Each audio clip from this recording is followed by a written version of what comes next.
Hello friends, अगर आपने पिछला लेक्चर नहीं देखा है तो आप पहले उसे देख लीजिए। ये इन्वायरमेंट का तीसरा लेक्चर है, आपको नीचे डिस्क्रिप्शन में लिंक मिल जाएगा। तो आज सबसे पहले नंबर हम लोग पहले पिछले क्लास में हम लोगों ने जितना पढ़ा था उसको पहले थोड़ा रिवाइज करने की कोशिश करेंगे। तो सबसे पहले नंबर हम लोगों ने क्या पढ़ा था कि जो बायोलॉजिकल ऑर्गेनाइजेशन है उसको वेरियस लेवल्स में डिवाइड कर दिया गया है। लेवल्स ऑफ बायोलॉजिकल ऑर्गेनाइजेशन जैसे कि उसमें हम लोगों ने सबसे पहले नंबर क्या पढ़ा था कि ऑर्गेनेल्स से क्या बनेगा सेल्स, सेल से फिर क्या बनेंगे टिश्यू से क्या बनेंगे फिर ऑर्गन से फिर बनेंगे ऑर्गन सिस्टम से फिर क्या बनेंगे एक इंडिविजुअल ऑर्गेनिज्म बनेगा। इंडिविजुअल ऑर्गेनिज्म, बहुत सारे इंडिविजुअल ऑर्गेनिज्म जहाँ पे एक जगह पे रहेंगे उसे क्या बोलेंगे एक पॉपुलेशन, और जहाँ पे बहुत सारे पॉपुलेशन एक जगह पे रहेंगे उसे क्या बोलेंगे कम्युनिटी।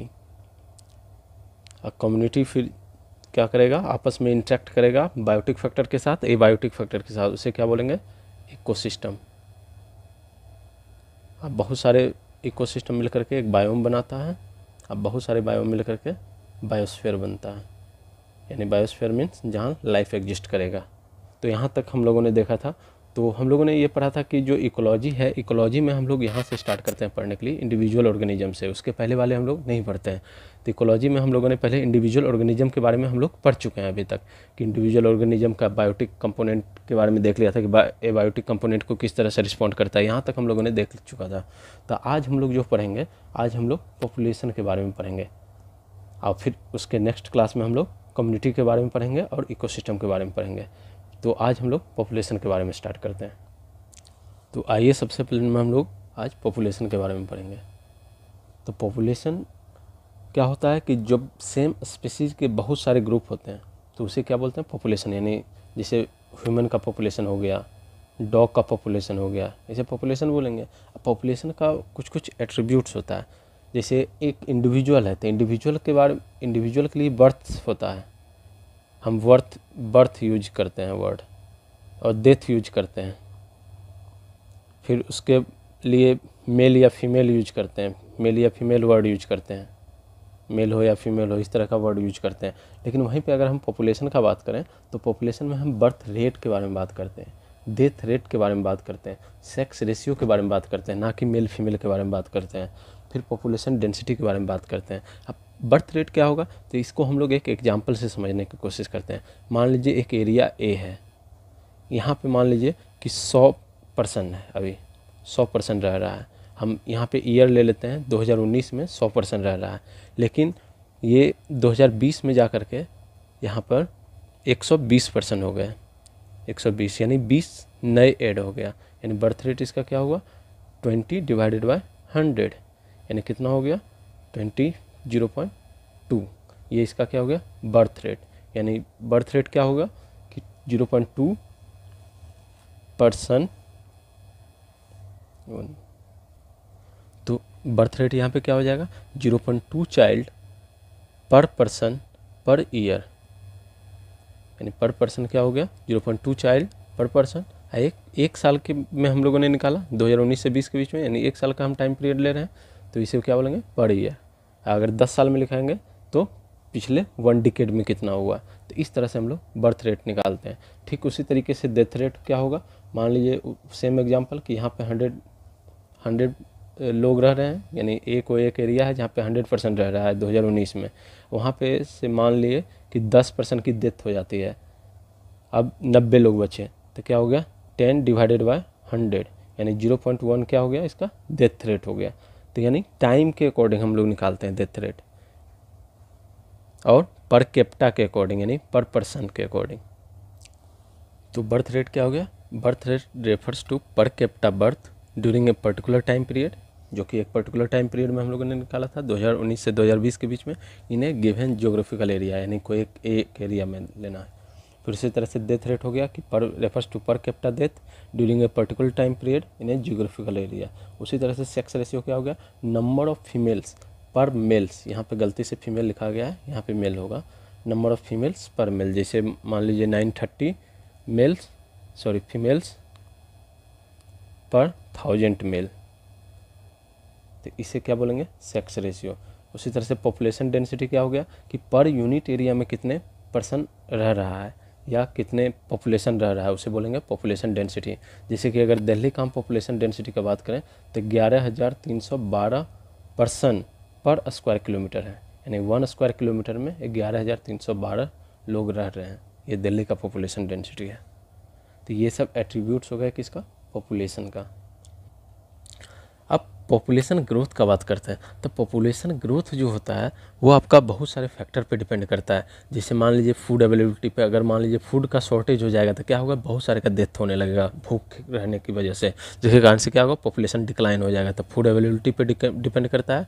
फिर प्रीडेशन प्रेशर पे डिपेंड करता है। मान लीजिए एक एरिया है, यहाँ पे बहुत सारे डियर रह रहा है, डियर का पॉपुलेशन है, और यहाँ पे बहुत सारे लायन का पॉपुलेशन हो जाए तो क्या करेगा, ये इसे यानी खाने लगेगा, इसे मार करके खा जाएगा, तो इसका पॉपुलेशन क्या होगा, डिक्रीज हो जाएगा। तो प्रीडेशन के प्रेशर पे भी डिपेंड करता है। फिर एडवर्स वेदर पे भी डिपेंड करता है कि किस तरह का वेदर कंडीशन है वहाँ, उस पर भी डिपेंड करता है। तो 3 फैक्टर पे मेनली डिपेंड करता है, फूड अवेलेबिलिटी, प्रीडेशन प्रेशर और एडवर्स वेदर पे डिपेंड करता है पॉपुलेशन का ग्रोथ। अब पॉपुलेशन डेंसिटी में जो चेंजेज आता है उससे कुछ आइडिया हमें मिलता है कि पॉपुलेशन में क्या हो रहा है, ये फ्लरिश कर रहा है या डिक्लाइन कर रहा है, यानी इंक्रीज हो रहा है या डिक्रीज कर रहा है। ये पॉपुलेशन डेंसिटी से हम लोग को पता चलता है।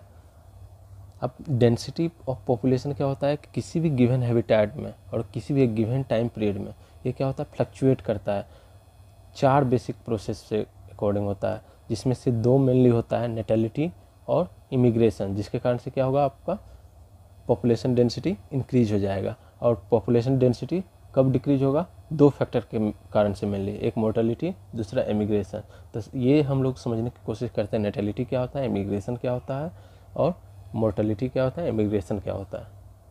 तो नेटेलिटी मतलब हो गया कि नंबर ऑफ बर्थ कितना हुआ है किसी गिवन टाइम पीरियड में, उसको बोलते हैं नेटेलिटी। जैसे कि वहीं पे हम लोग पिछले ही एग्जांपल को हम लोग लिखते हैं कि एक एरिया है जहाँ पे 100 है, 100 पॉपुलेशन है, 2019 में 100 है पॉपुलेशन, और वहीं पे आपका मान लीजिए 2020 में ये बढ़ करके कितना हो गया, 120।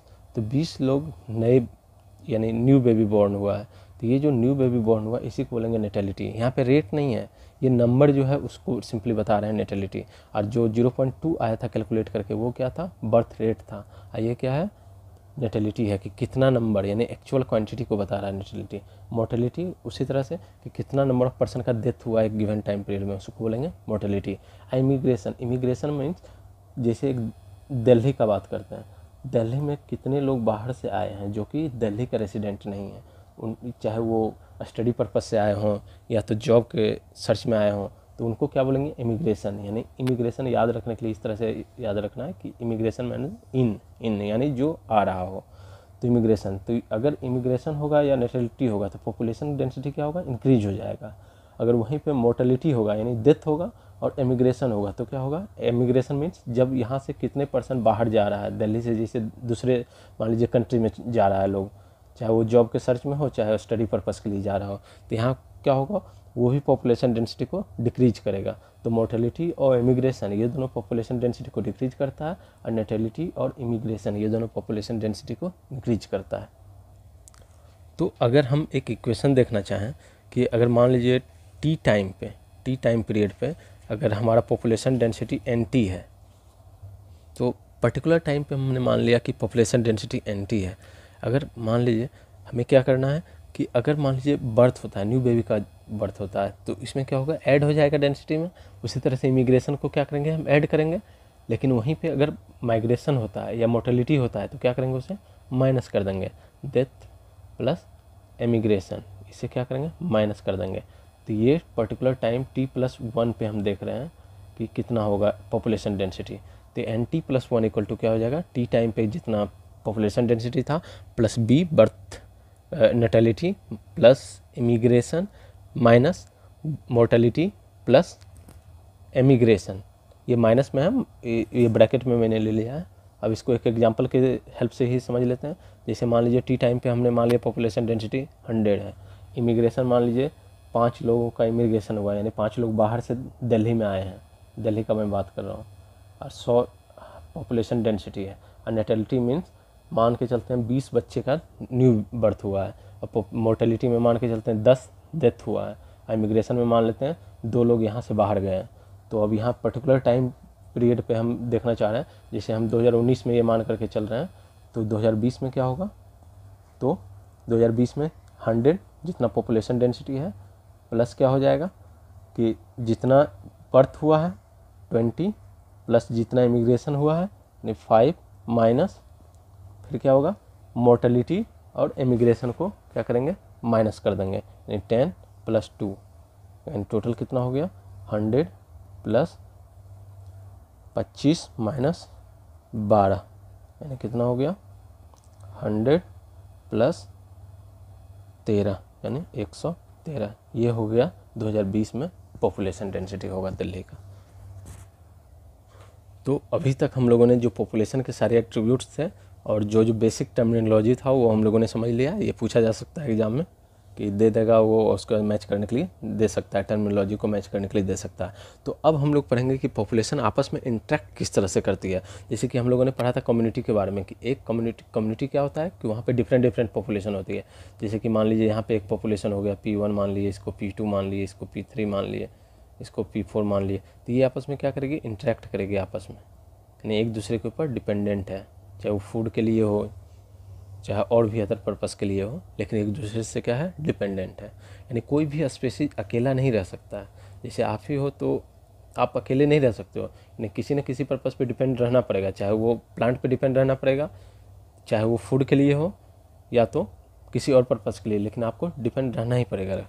वही यहाँ पे लिखा हुआ है कि for any species the minimal requirement is one more species, यानी किसी भी स्पीशीज को यानी रहने के लिए मिनिमम रिक्वायरमेंट है कि एक और स्पीशीज होना चाहिए जिसको कि वो फीड कर सकता है। जैसे कि एग्जांपल के लिए अगर हम प्लांट स्पीशीज का ही बात करें तो प्लांट भले ही अपना फूड खुद से प्रिपेयर करता हो, जिसको बोलते हैं जो अपना फूड प्रिपेयर खुद से करता हो उसको बोलते हैं ऑटोट्रॉप। ये हम लोग पढ़ेंगे आगे ऑटोट्रॉप। लेकिन ये सर्वाइव नहीं कर सकता अकेले, क्योंकि इसे सॉइल माइक्रोब की ज़रूरत होता है, माइक्रो ऑर्गेनिज्म की ज़रूरत होता है, जो कि क्या करेगा जो ऑर्गेनिक मैटर होता है उसको ब्रेक डाउन करके सॉइल में एज ए न्यूट्रिएंट के रूप में इसे प्रोवाइड करता है। फिर उसी तरह से रिप्रोडक्शन के लिए इसे पोलिनेशन कराने के लिए एनिमल एजेंट का ज़रूरत होता है, जो कि पोलिनेशन में इसका हेल्प करता है। तो इस तरह से कहीं ना कहीं एक दूसरे के ऊपर क्या है डिपेंडेंट है, यानी इंट्रैक्शन हो रहा है आपस में। तो इंटर स्पेसिफिक इंट्रैक्शन मतलब दो स्पीशीज़ के बीच में, यानी एक या एक से ज़्यादा स्पीशीज़ के बीच में क्या होगा इंट्रैक्शन होगा, यानी रिलेशनशिप होगा। ये जो इंट्रैक्शन होगा ये बेनिफिशियल भी हो सकता है, तब जो बेनिफिशियल होगा उसको हम प्लस साइन से डिनोट करेंगे, डेट्रीमेंटल मीन्स हार्मफुल हो सकता है या उसको माइनस साइन से डिनोट करेंगे, और न्यूट्रल यानी ना तो हार्म होगा ना तो बेनिफिट होगा दोनों स्पीशीज़ के लिए, उसको हम 0 से डिनोट करेंगे। तो अब हम लोग देखते हैं ये टेबल को कि एक स्पीशीज ए है दूसरा स्पीशीज बी है और ये इंटरेक्शन का नेमिंग किया गया है। तो अगर दोनों स्पीशीज़ को बेनिफिट हो रहा है तो उसको बोलेंगे म्यूचुअलिज्म। फिर उसी तरह से एक दोनों स्पीशीज़ को हार्मफुल है, यानी दोनों स्पीशीज़ के लिए हार्मफुल है, यानी दोनों को नुकसान पहुंच रहा है तो उसको क्या बोलेंगे कंपटीशन। फिर एक को बेनिफिट हो रहा है दूसरे को नुकसान हो रहा है तो उसको बोलेंगे प्रीडेशन। फिर एक को बेनिफिट हो रहा है और दूसरे को नुकसान पहुंच रहा है तो उसमें पैरासिटिज्म भी होता है। और फिर अगर एक को बेनिफिट हो रहा है दूसरे पे कोई इफेक्ट नहीं हो रहा, ना तो उसे बेनिफिट हो रहा है ना तो हार्म हो रहा है, तो उसे बोलेंगे कमेंसलिज्म। ऐसे कैसे याद रखना, तो commensalism C for cation. Cation क्या होता है पॉजिटिव होता है, तो एक स्पीशीज पॉजिटिव होगा दूसरा क्या होगा 0 होगा यानी न्यूट्रल होगा। और उसी तरह से अमेंसलिज्म यानी एक स्पीशीज को हार्म होगा दूसरे पे कोई इफेक्ट नहीं होगा। तो इसको कैसे याद रखना, तो A for amensalism, I for anion, anion means negative charge, तो यहाँ से याद रखना है। अब म्यूचुअलिज्म में क्या हो रहा था दोनों स्पीशीज बेनिफिट हो रहा था, उसी तरह से कंपटीशन में क्या हो रहा था दोनों लूज कर रहा था दो इंट्रैक्शन में। वहीं पैरासिटिज्म और प्रेडेशन में इसमें क्या हो रहा था एक ही स्पीशीज बेनिफिट हो रहा था जबकि दूसरा क्या हो रहा था दूसरा नुकसान हो रहा था, यानी लॉस हो रहा था दूसरे को। फिर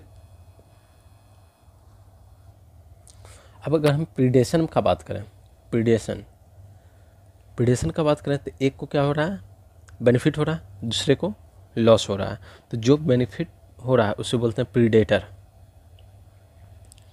और जो लॉस जिसको हो रहा है उसको बोलते हैं प्रे।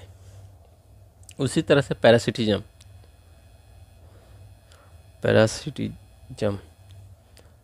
में क्या होगा, इसमें भी एक को क्या होगा बेनिफिट होगा दूसरे को नुकसान होगा। तो जिसको बेनिफिट हो रहा है उसको क्या बोलेंगे? पैरासाइट। और जिसको नुकसान हो रहा है उसको क्या बोलेंगे? होस्ट।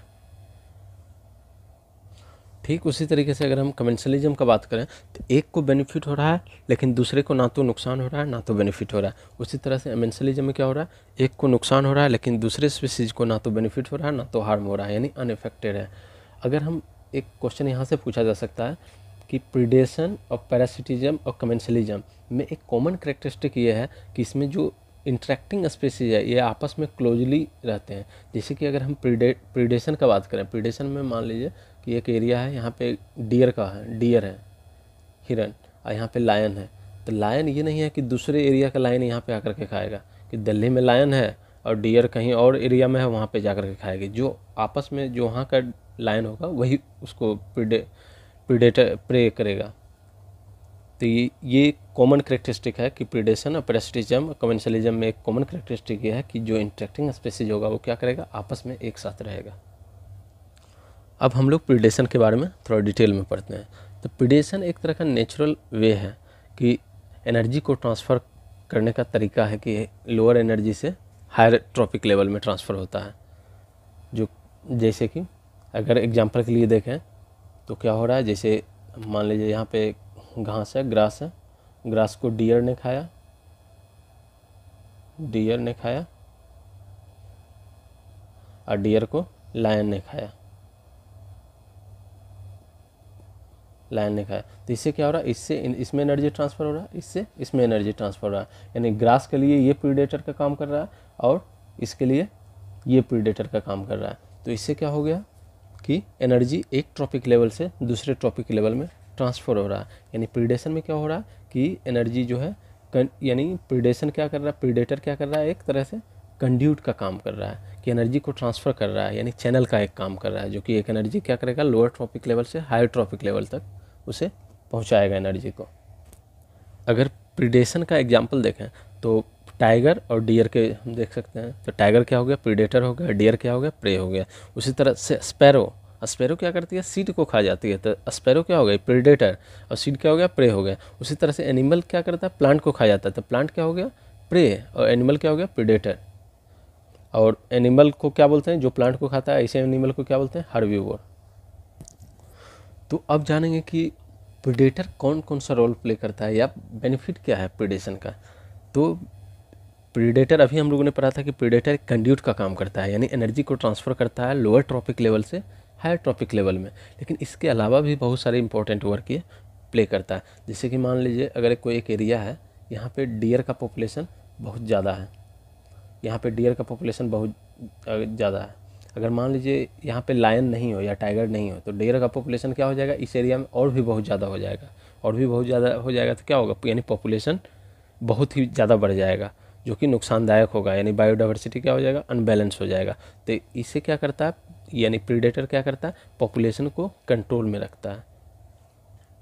अगर इसका एग्जाम्पल देखना है तो हम लोग देख सकते हैं कि कोई एक एरिया है, मान लीजिए यहाँ पे कोई एक एक्जोटिक स्पेसीज़ को इंट्रोड्यूस कर दिया, एक्जोटिक स्पेसीज़ को। अब यहाँ पे एक्जोटिक स्पेसीज़ से बोलते हैं जो कि पर्टिकुलरली उस एरिया का नहीं हो, अब वहाँ पे इंट्रोड्यूस कर दिया, उसे बोलते हैं एक्जोटिक स्पीसीज या एलियन स्पीसीज।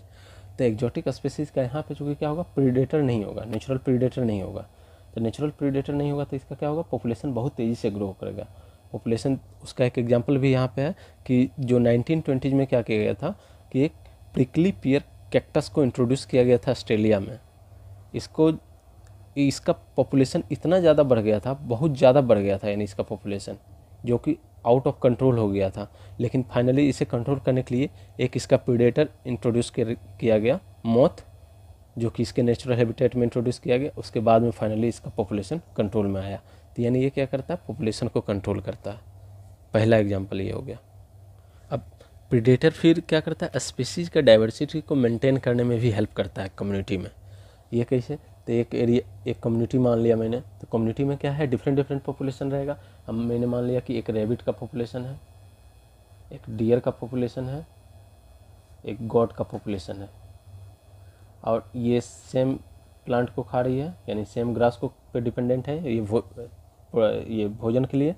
तो अगर ये कोई नेचुरल प्रीडेटर यहाँ पे नहीं रहेगा, नेचुरल प्रीडेटर नहीं रहेगा तो यहाँ पे क्या करेगा, ये आपस में ही क्योंकि सेम रिसोर्सेज के लिए कम्पीट कर रहा है, सेम रिसोर्स के लिए ये लोग फाइट कर रहा है, तो आपस में ही लड़ के क्या करेगा, मर जाएगा।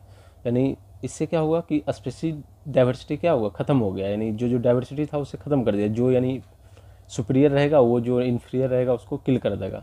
लेकिन नेचुरल प्रीडेटर होने से क्या होगा कि इसका पॉपुलेशन कंट्रोल में रहेगा सारे का, और उससे क्या होगा, आपका स्पीशीज डाइवर्सिटी मेंटेन रहेगा कम्युनिटी का। जैसे कि एग्जांपल के लिए आप देख सकते हैं, एक स्टारफिश पिजास्टर जो कि प्रीडेटर है उसको रिमूव कर लिया गया था कुछ दिनों के लिए।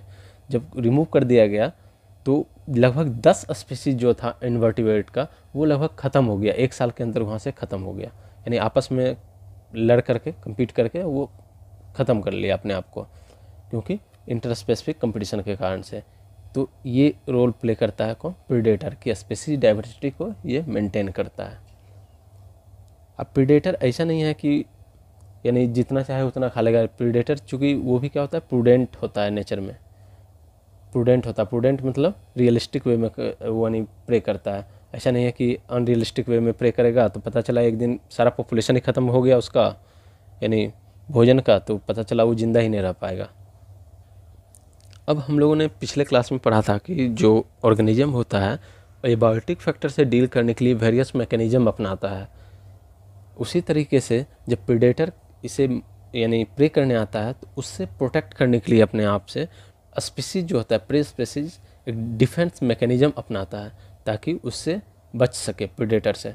तो पहला मैकेनिज्म है कीमोफ्लाज। कीमोफ्लाज में क्या होता है कि यानी नेचर का ही कॉपी कर लेता है, नेचर का मिमिक्री। जैसे आप ये एग्जांपल देख सकते हैं कि एक स्पीशीज है, ये क्या किया, जो पत्ते का जो कलर है सेम उसी के कलर का हो गया, उसी के जैसा दिख रहा है, तो इसे क्या होगा, आइडेंटिफाई नहीं कर पाएगा, जो प्रीडेटर है इसको आइडेंटिफाई नहीं कर पाएगा। उसी तरह से एक बटरफ्लाई है, यहाँ पे देख सकते हो कि ये सेम ट्री के ही जैसा ही कलर हो गया। ठीक उसी तरह से एक स्पीशीज यहाँ पे है, ये पेड़ के जैसे कलर का ही हो गया है, यानी इसको बोलते हैं कीमोफ्लाज। यानी आइडेंटिफाई ही नहीं कर पाएगा प्रीडेटर कि कहाँ पे उसका प्रे छुपा हुआ है।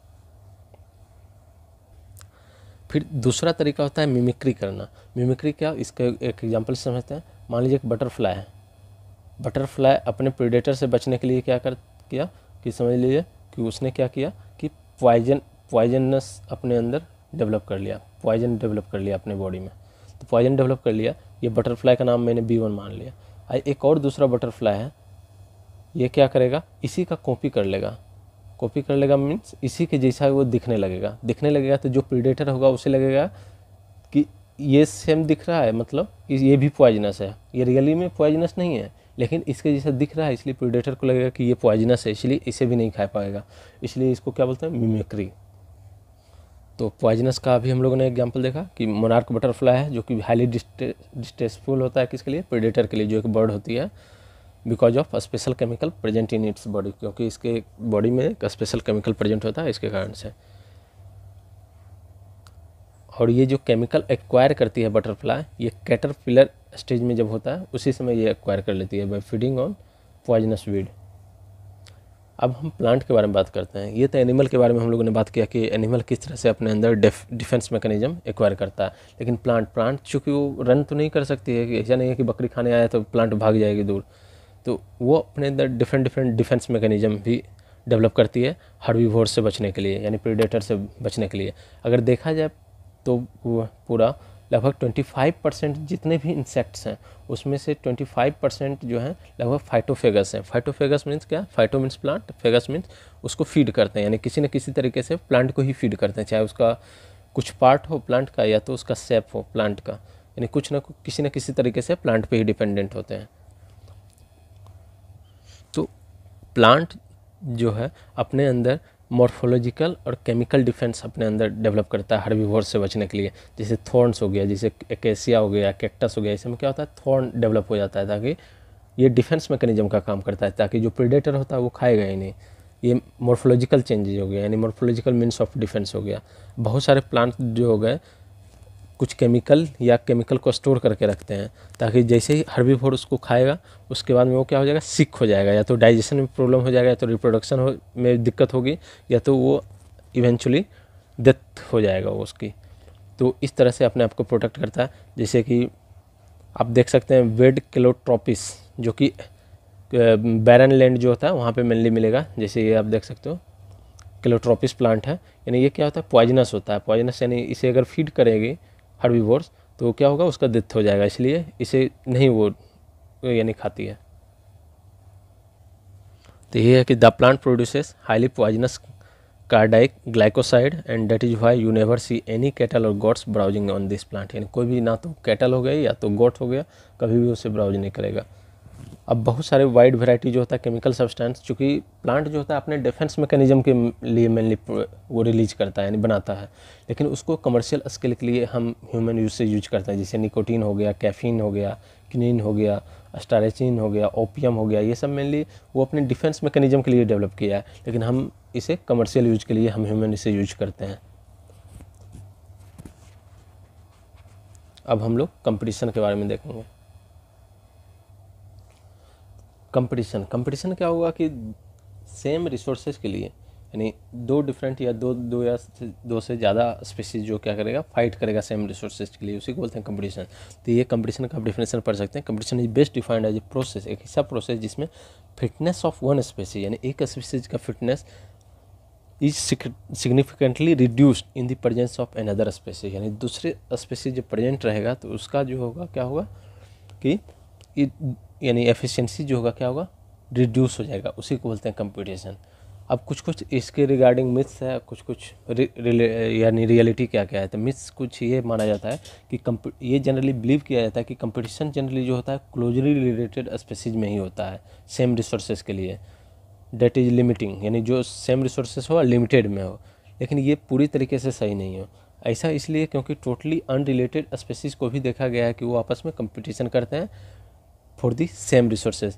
एग्जाम्पल के लिए अगर आप देख सकते हैं कि इन सम शैलो साउथ अमेरिकन लेक, यानी कुछ साउथ अमेरिकन लेक में ऐसा देखा गया कि कुछ फ्लेमिंगो हो गया और रेसिडेंट फिशेज दोनों सेम रिसोर्सेज के लिए कंपटीशन करते हैं। जैसे जू प्लांक्टन हो गया, जू प्लांक्टन के लिए चाहे फ्लेमिंगो एक बर्ड है, रेसिडेंट फिशेज हो गया एक फिश है, ये दोनों सेम, दोनों डिफरेंट स्पीसीज है, लेकिन दोनों सेम रिसोर्सेज के लिए फाइट कर रहा है, यानी दोनों सेम रिसोर्सेज के लिए कंपटीशन कर रहा है जू प्लांक्टन के लिए। तो एक पहला एग्जांपल है। दूसरा एग्जांपल आप ये देख सकते हैं कि मान लीजिए ग्रास है, यहाँ पे ग्रास को खाने के लिए डियर है और रैबिट है, तो दोनों डिफरेंट स्पीसीज है, लेकिन दोनों क्या करेगा, सेम रिसोर्सेज के लिए compete कर रहा है। दूसरा मिथ ये है कि ये बोला गया कि कंपटीशन होने के लिए रिसोर्सेज को लिमिटेड होना चाहिए, लेकिन रियलिटी में अगर देखा जाए तो ये भी सही नहीं है कम्प्लीटली, क्योंकि रिसोर्सेज ऐसा भी नहीं है कि resources need not be limiting for competition to occur, यानी कोई ज़रूरी नहीं है कि रिसोर्स लिमिटेड होना चाहिए कंपटीशन को होने के लिए।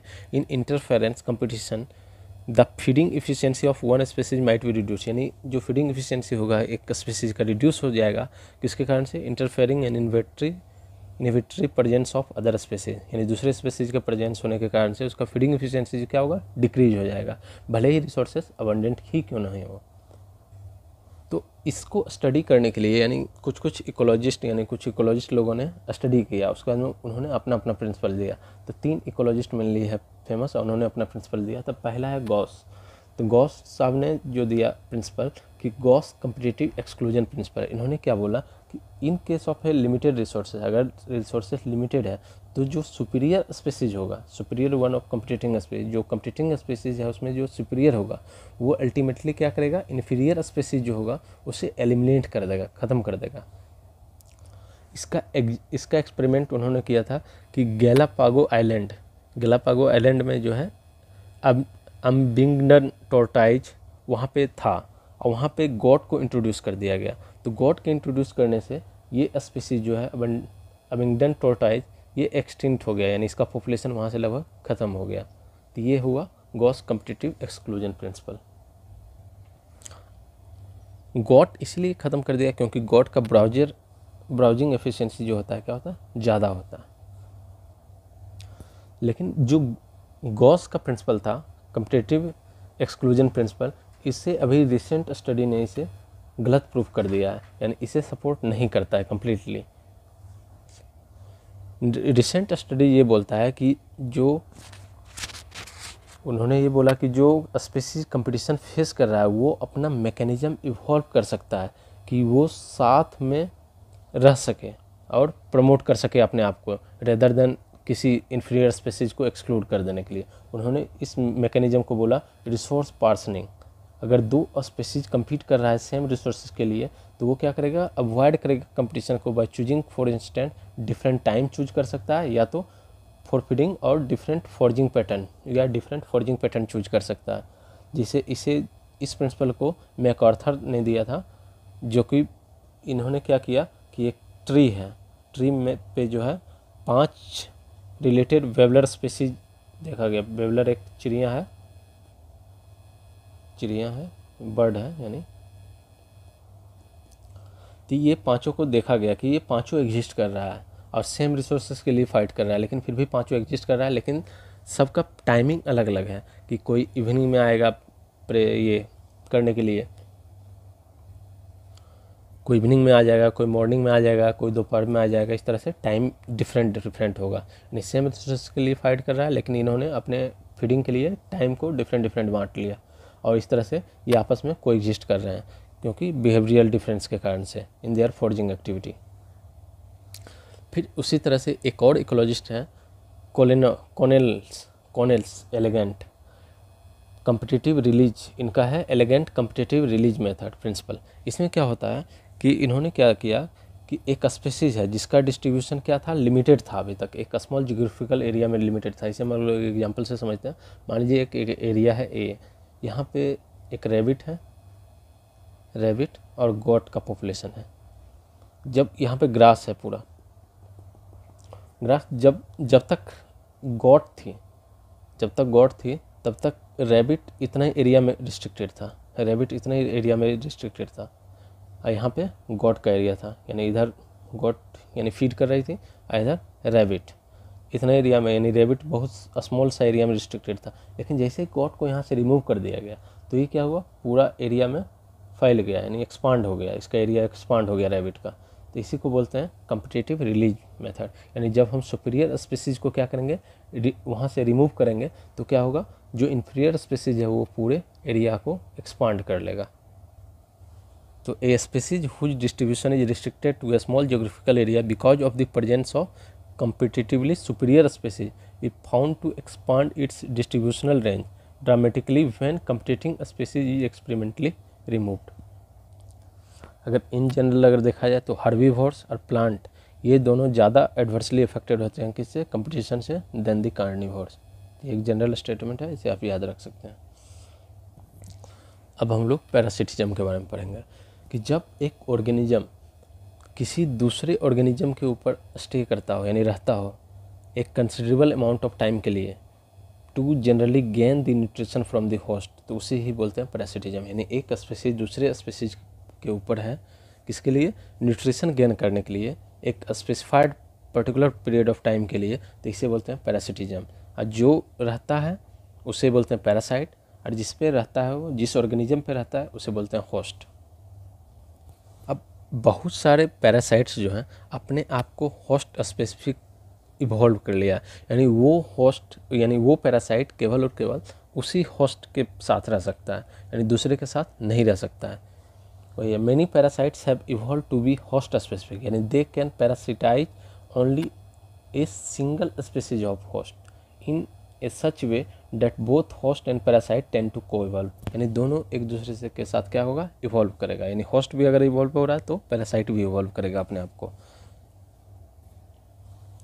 अब अगर मलेरियल पैरासाइट का बात करें तो मलेरियल पैरासाइट को एक वेक्टर की ज़रूरत होता है, जो कि मस्कीटो होती है, जो कि स्प्रेड को फैलाने के लिए।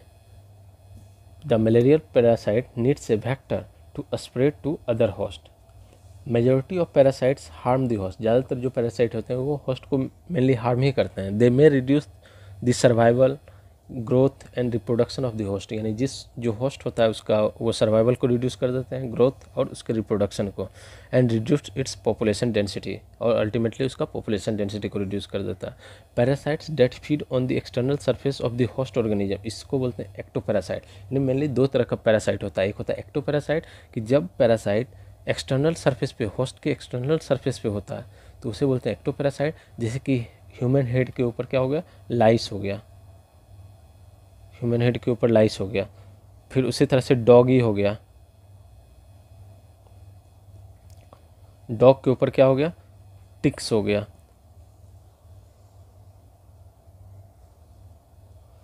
फिर कैस्क्यूटा हो गया। कैस्क्यूटा एक पैरासिटिक प्लांट है जो कि कॉमनली हेज प्लांट के ऊपर ग्रो करता है। इसके पास जो है, जैसे ये आपने देखा होगा कि ये ट्री है, तो इसके ऊपर कैस्क्यूटा प्लांट इस तरह से कुछ, एक मिनट, हाँ ये एक प्लांट है, ट्री है सॉरी, ये इसके ऊपर कैस्क्यूटा है। तो ये क्या करेगा, इसका अपना खुद का क्लोरोफिल ख़त्म हो चुका है, यानी ना तो इसके पास लीव्स है ना तो क्लोरोफिल है। अब ये अपना न्यूट्रिशन के लिए इस ट्री के ऊपर डिपेंड रहता है। तो ये भी एक पैरासाइट का एग्जाम्पल है। तो यहाँ पे ट्री क्या हो गया, होस्ट हो गया, ये क्या हो गया, पैरासाइट हो गया। फिर दूसरा होता है एंडो पैरासाइट। एंडो पैरासाइट वो होता है जो कि लिविंग ऑर्गेनिज्म के इनसाइड में पाया जाता है, नहीं होस्ट के इनसाइड में पाया जाता है, डिफरेंट साइड्स पे, जैसे लीवर में पाया जाएगा, किडनी में, लंग्स में, रेड ब्लड सेल में। तो इसे बोलते हैं एंडो पैरासाइट। और एक तीसरे तरह का पैरासिटिज्म होता है, उसको बोलते हैं ब्रूट पैरासिटिज्म, जो कि मेनली ये बर्ड में होता है। जैसे कि इसका एक एग्जांपल से समझते हैं कि एक मान लीजिए एक नेस्ट है, ये नेस्ट है, ये नेस्ट है क्राउ का। इसको क्या करेगी, कक्कू क्या करेगी, अपना एग को इसमें ले कर देगी, एग को अपना ले कर देगी। और ये जो एग होगा ये क्राउ के ही एग जैसा दिखेगा, सिमिलर उसी के जैसा दिखेगा। क्यों, क्योंकि अगर सिमिलर नहीं होगा तो क्या करेगी, क्राउ इसे बाहर फेंक देगी। इसलिए रिजेंबल्स करता है क्राउ के ही एग जैसा। और उसके बाद में जैसे ही ये एग को ये क्या करेगी, इंक्यूबेट करेगी क्राउ, और जैसे ही ये बड़ा होगा यानी हैचिंग होगा इसका एग का, उसके अंदर इससे जब कक्कू निकलेगी और वो फिर चले जाएगा। तो इसको बोलते हैं ब्रूट पैरासिटिज्म। ये मेनली बर्ड में पाया जाता है, जो कि मेनली अगर एग्जांपल देखना है तो कक्कू और क्राउ के बीच में देखने को मिलेगा। अब हम लोग पढ़ते हैं कमेंसलिज्म। कमेंसलिज्म में क्या होगा कि एक स्पीशीज को बेनिफिट होगा, दूसरे को ना तो बेनिफिट होगा ना तो लॉस होगा कोई।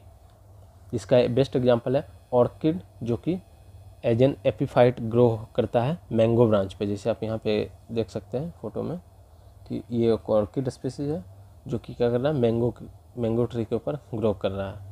यहाँ पे ये इसके ऊपर न्यूट्रिशन के लिए डिपेंडेंट नहीं है, ये इसको चूँकि यहाँ पे सनलाइट प्रॉपर नहीं मिल पाता नीचे, इसलिए इसके ऊपर ग्रो करता है ताकि इसको प्रॉपर सनलाइट मिल सके और ये अपना फोटोसिंथेसिस करके फूड बना सके। यानी इससे न्यूट्रिशन नहीं ले रहा है, यानी इसको क्या हो रहा है, इसको तो बेनिफिट हो रहा है लेकिन इसको कोई नुकसान, ना तो नुकसान हो रहा है ना तो बेनिफिट हो रहा है मैंगो ट्री को। तो इसको बोलेंगे कमेंसलिज्म।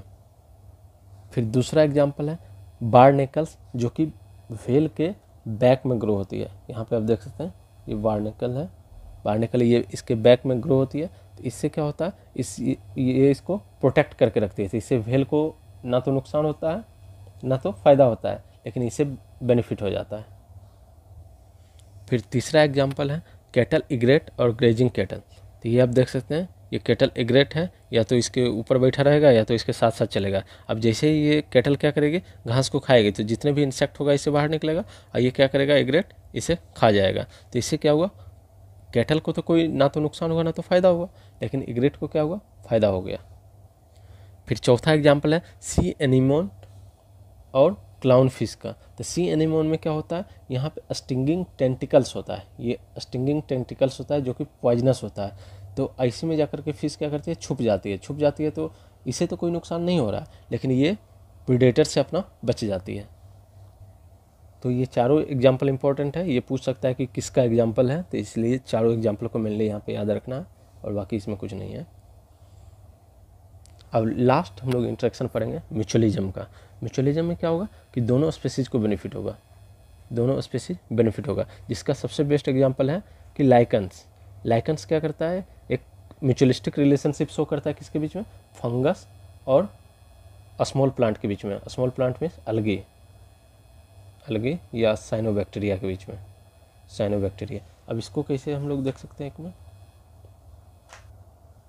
अब यहाँ पे देख सकते हैं ये क्या हुआ, ग्रीन अलगी हो गया, ग्रीन अलगी जिसे बोलते हैं साइनोबैक्टीरिया। ये क्या हो गया, फंगस हो गया। अब ग्रीन अलगी क्या करेगा, ये फोटोसिंथेसिस करके फूड बनाएगा, और ये क्या करेगा, ये अपना फंगस क्या करेगा, सरफेस एरिया को बढ़ा देगा। ये सरफेस एरिया बढ़ा दिया तो इससे क्या हुआ, ज़्यादा से ज़्यादा न्यूट्रिशन को ये एब्जॉर्ब करेगा, ज़्यादा से ज़्यादा न्यूट्रिशन को एब्जॉर्ब करके क्या करेगा, अलगी को देगा। अलगी को न्यूट्रिशन ये प्रोवाइड करेगा और बदले में अलगी इसको क्या करेगी, फूड प्रोवाइड करेगी, यानी कार्बोहाइड्रेट प्रोवाइड करेगी। तो दोनों को बेनिफिट हो रहा, तो इसे बोलते हैं म्यूचुअलिज्म, जो कि लाइकेंस शो करता है। लाइकेंस, ऐसे रिलेशनशिप को बोलते हैं लाइकेंस, जो कि म्यूचुअलिस्टिक रिलेशनशिप शो करता है फंगस और फोटोसिंथेसाइजिंग एल्गी या तो साइनोबैक्टीरिया के बीच में। अब ठीक उसी तरीके से अगर लार्जर प्लांट हो या हायर प्लांट हो, जैसे ये एग्जांपल ले लेते हैं हम लोग, ये एग्जांपल, तो इसमें क्या होगा, इसमें माइक्रोराइजाई होती है,